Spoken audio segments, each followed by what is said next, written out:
Ministros do STF estão em negação sobre a Magnitsky. Vocês já viram uma pessoa entrar em negação, em surto, enlouquecer na sua frente? Quando a pessoa sofre um trauma e não reconhece a realidade, seja um luto, uma doença, algo ruim. Como uma avestruz enfia a cabeça embaixo da terra para não ver o que está acontecendo, nega a realidade? Se você não viu, então agora você tem uma oportunidade de ver, porque é exatamente o que está acontecendo diante dos nossos próprios olhos, em tempo real, com os ministros do Supremo. Eles estão surtando, enlouquecendo, em completa negação sobre a lei Magnitsky. Nesse nosso encontro com justiça, eu vou te mostrar três coisas. Primeiro, um vídeo do ministro Gilmar Mendes, visivelmente abatido e preocupado, admitindo, confessando que ele e outros ministros do STF se reuniram com banqueiros para tratar da lei Magnitsky.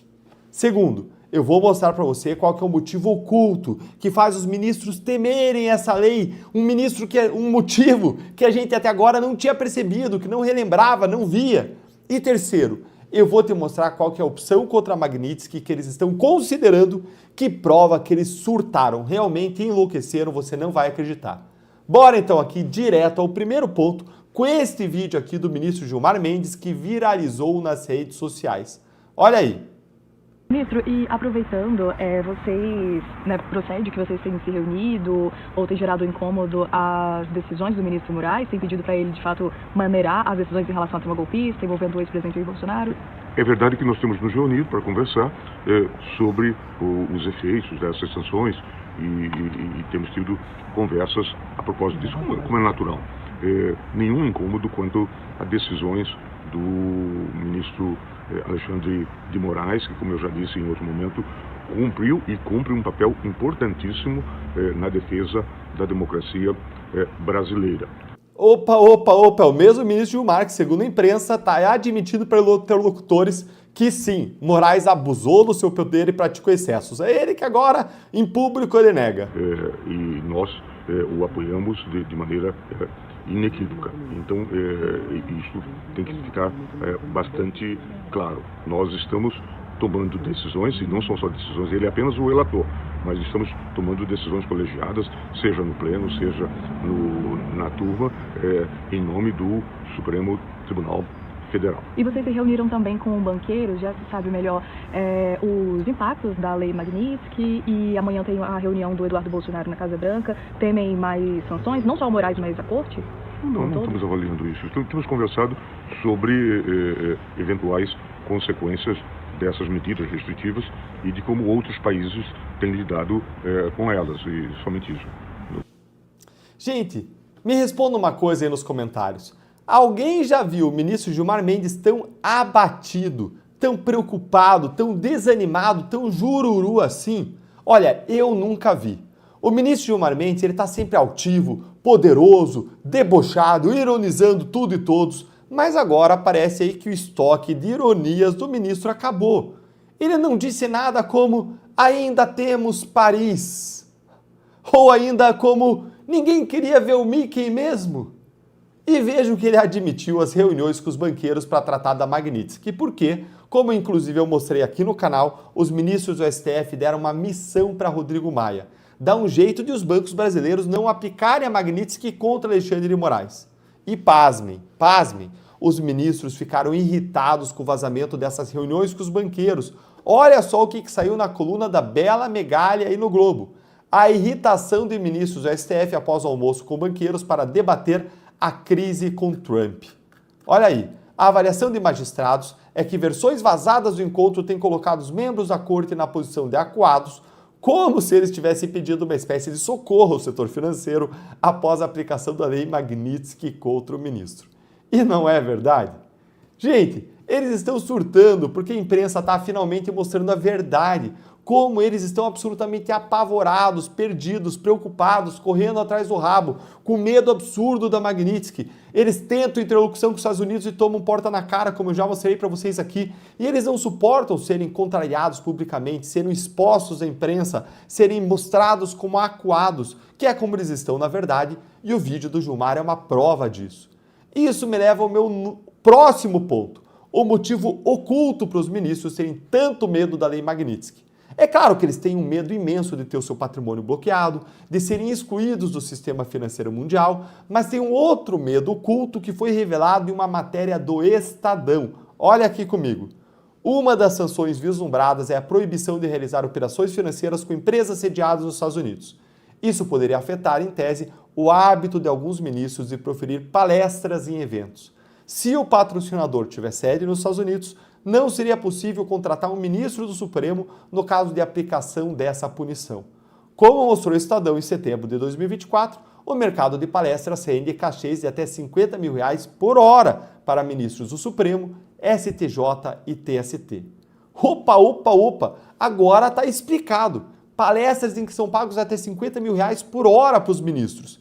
Quer dizer, então, que, além dos ministros do STF irem o tempo inteiro para aqueles eventos chiques do exterior, Londres, Paris, Roma, com tudo pago por empresas patrocinadoras que têm interesses em processos no STF, eles também ganham um cachê, gente, agora então está tudo explicado. Está aí um motivo adicional do medo. Eles não querem perder, acima de tudo, aí essa belíssima fonte de renda que são essas palestras pouco transparentes com potenciais interessados em casos do tribunal.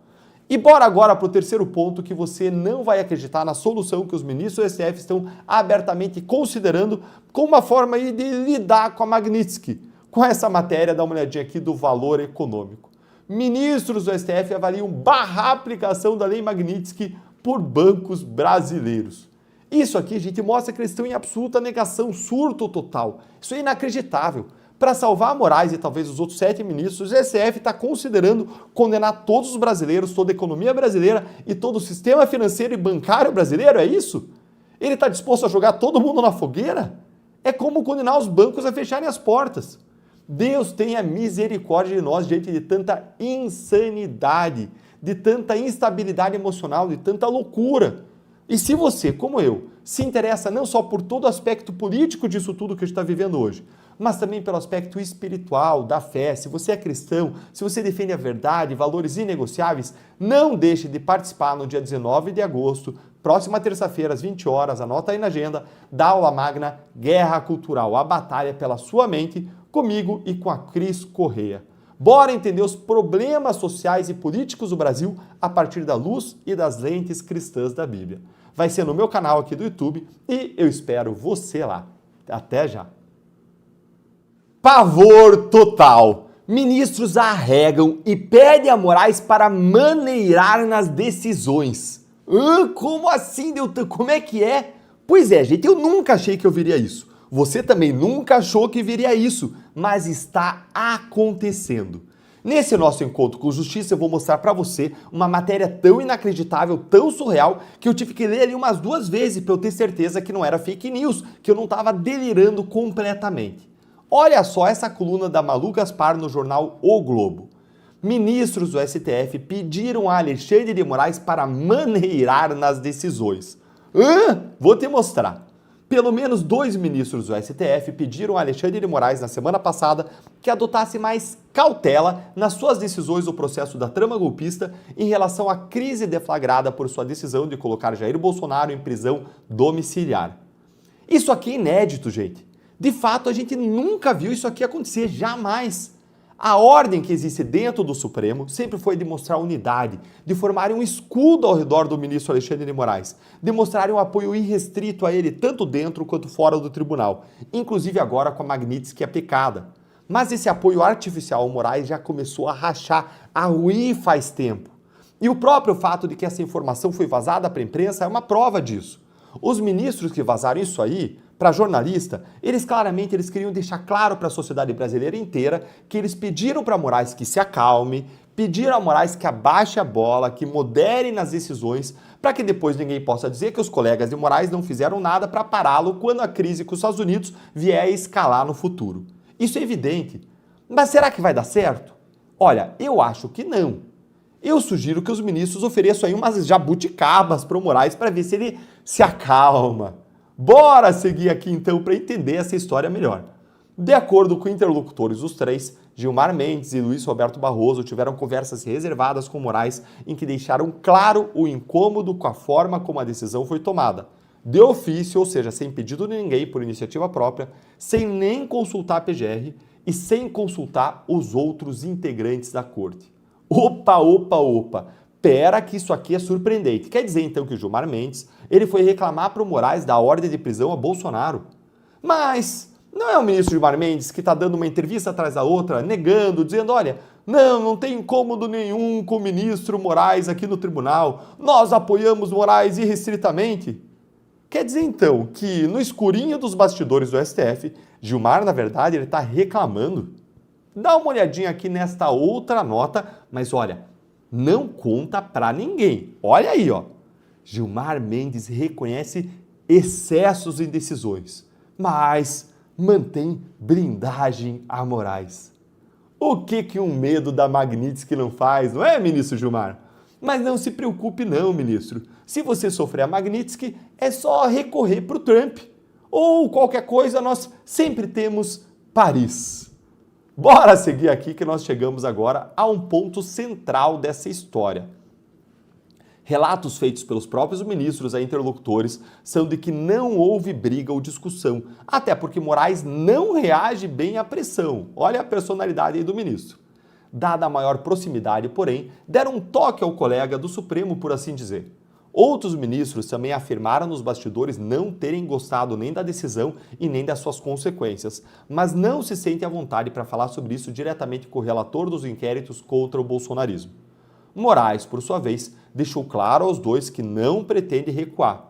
Em discurso na abertura dos trabalhos após o fim do recesso judiciário, ele comparou quem instiga ataques dos Estados Unidos a autoridades brasileiras a milicianos do submundo do crime. Gente, o racha no Supremo é real. E eles podem até não admitir, podem até fazer jogo de cena, mas eles não conseguem disfarçar o incômodo que está transbordando, está à flor da pele. Porque vocês conseguem imaginar como que os ministros devem estar se sentindo sabendo que podem perder tudo que eles construíram a vida inteira. As suas carreiras, reputações, patrimônio, tudo por causa de quem? Alexandre de Moraes? Isso deve gerar muita raiva, ressentimento, isso é humano. E isso não tem para onde ir, a não ser para um único final. O isolamento total do Moraes e, eventualmente, a queda de Alexandre de Moraes. E se você, como eu, se interessa não só pelo aspecto político disso tudo que a gente está vivendo e analisando aqui em todos os dias, todos os vídeos, mas também pelo aspecto espiritual, da fé disso tudo, se você é cristão, se você defende a verdade, valores inegociáveis, não deixe de participar no dia 19 de agosto, às 20 horas, da aula magna Guerra Cultural, a batalha pela sua mente. Vai ser uma aula comigo e com a Cris Correia, especialista em vários temas de fé, espiritualidade, análise de correntes, de pensamentos sociais, e a gente quer que você aprenda sobre como entender os fatos políticos e sociais à luz da Bíblia, com lentes cristãs. Vai acontecer aqui no meu canal do YouTube, terça-feira que vem, às 20 horas, 8 horas da noite, e eu espero você lá. Um grande abraço e até o próximo vídeo.